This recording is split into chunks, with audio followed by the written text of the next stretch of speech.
রাজধানীর কারওয়ান বাজারে যে বাঘের মূর্তির নিচে চাপা পড়ে মারা গেছেন একজন ভ্যান চালক, সেই ভাস্কর্যটি নির্মাণে মানা হয়নি কোনো নিয়ম নীতি। এমনটাই মনে করেন প্রখ্যাত ভাস্কর্য শিল্পী মৃণাল হক। যদিও যে প্রতিষ্ঠান বাঘের এই ভাস্কর্যটি বানিয়েছিল তাদের বিরুদ্ধে এখনো কোনো ব্যবস্থা নেয়নি সিটি কর্পোরেশন।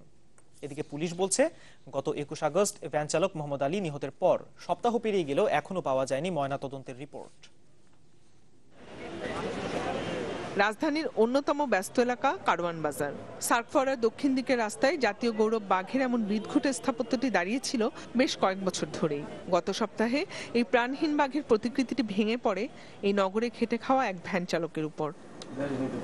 মোহাম্মদ আলী নামের ওই ভ্যান চালকের কষ্টের টাকায় চলতো 4 জনের সংসার। স্ত্রী পারভিন আর এক ছেলে এক মেয়েকে নিয়ে মোটামুটি ভালোই দিন কাটছিল তাদের। একটু শক্ত করে বানাইলে চলতো, এইভাবে বসায় দিব কিনলে গা বসাইছি দেখি তো আজকে আমার স্বামীর এই অবস্থা গেছে। আমার স্বামীকে আর পাবো আমি কোনোদিন। আমাদের তো আর কেউ নাই, আমি তো এখনো কোনো কাজ শিখি নেই যে আমি আমার সংসার চালাইতে পারবো। আমাদের টিম বানায় চলে গেল শুধু তাদের একটুখানি ভুলের জন্য।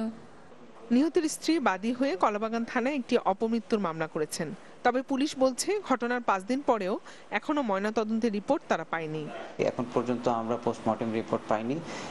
এর আনুষঙ্গিক বিষয়, মৃত্যুর কারণ এবং কারো গাফিলতি আছে কিনা এই বিষয়গুলোকে সামনে রেখে পুলিশ এই মামলাটি তদন্ত করে আসছে। অথচ একটু সতর্ক হলেই হয়তো ঘটতো না এই দুর্ঘটনা। গেল কয়েক মাস আগে যে স্থানে বাঘটি দাঁড়িয়েছিল তার ঠিক কয়েক গজ দূরে দেবে গিয়েছিল নির্মাণাধীন একটি ভবনের জায়গা। এর সামনের রাস্তাটিও দেবে যায় আর ভেঙে পড়ে একটি বিলবোর্ডও। তারপরেও টনক নড়েনি কারোরই।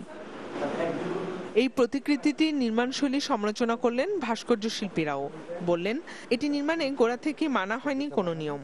ভাস্কর্য বলে ভুল হবে, এটা বাঘের মূর্তি বানিয়েছে তারা। আর্ট, স্কাল্পচার, ভাস্কর্য এটা সম্বন্ধে ধারে কাছে কোনো অভিজ্ঞতা নাই।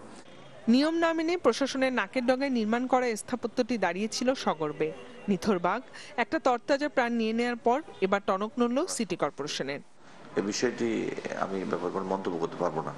আমাদের যদি কোনো কর্তৃপক্ষের কোনো গাফিলতি থাকে অবশ্যই সেটা দেখার বিষয়। যারা বাঘের স্থাপত্য বানিয়েছে তাদের বিরুদ্ধে প্রকাশ্যে কোনো ব্যবস্থা নেয়নি সিটি কর্পোরেশন। জানা যায়নি তাদের নাম ঠিকানা। তবে এই আইল্যান্ডটি সৌন্দর্যবর্ধনের দায়িত্বে থাকা বাংলাদেশ পাবলিসিটিও এড়িয়ে গেছে তাদের দায়িত্ব।